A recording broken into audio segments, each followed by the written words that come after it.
Jack and the Beanstalk. Once upon a time, there was a boy named Jack who lived with his poor widowed mother. They had sold almost everything they owned to buy food. When their last cow stopped giving milk, Jack's mother sent him to town to sell it. On the way to town, Jack met a strange fellow who told him stories of magic beans. "Where can I buy some of these magic beans for my mother?" asked Jack. "I have the last 5 magic beans, and I will sell them to you because you are a good boy." The strange man smiled at Jack.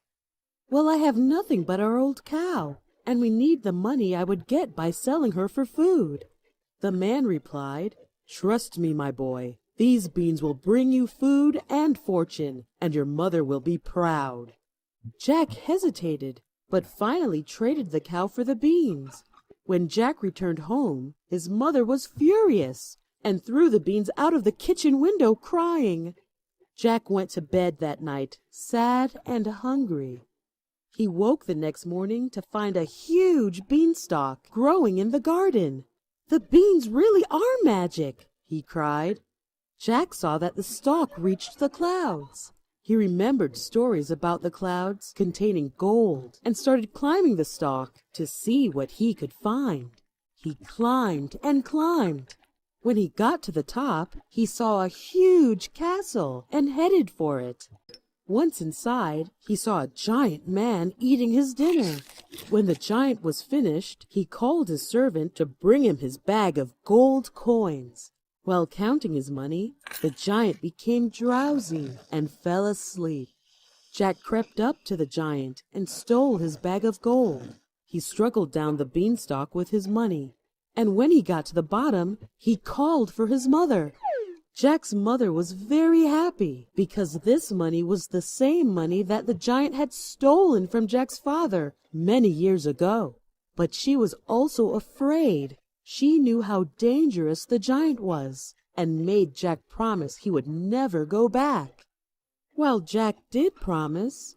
After a while, the money began to run out. Jack began to wonder if he would find anything else in the castle. Once again, Jack decided he would go back up the beanstalk and back to the castle. Once again he reached the castle and climbed under the castle door. And once again he found the giant eating dinner at his table. When he was finished this time, however, the giant called for his magic hen. Jack was amazed when he saw the hen lay an egg of pure gold. While the giant was watching the hen, he again became drowsy and fell asleep. Jack crept silently to the table and grabbed the hen.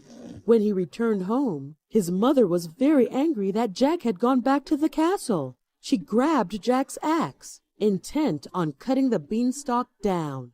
Jack begged her not to, and showed her how the hen could lay golden eggs. Jack's mother put the axe down and watched with delight as the hen laid one beautiful golden egg after another. After a while, Jack's curiosity got the better of him, and he once again thought about what else he could find in the castle. Once again, Jack decided he would go back up the beanstalk and back to the castle. Once again, he reached the castle and climbed under the castle door. And once again, he found the giant eating dinner at his table. And once again, when he was finished this time, however, the giant called for his magic harp. Jack watched as the harp began to play beautiful music all by itself. The music was so beautiful that before long, the lazy giant once again fell fast asleep.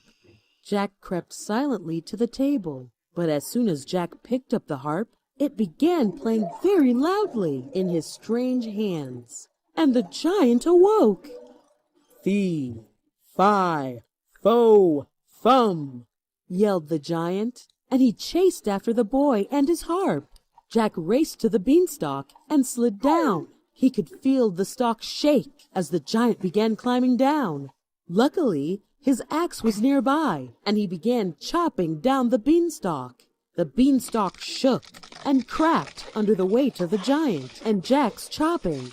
Finally, the stalk snapped, and the giant fell to earth. never to be seen again. Jack and his mother lived happily ever after.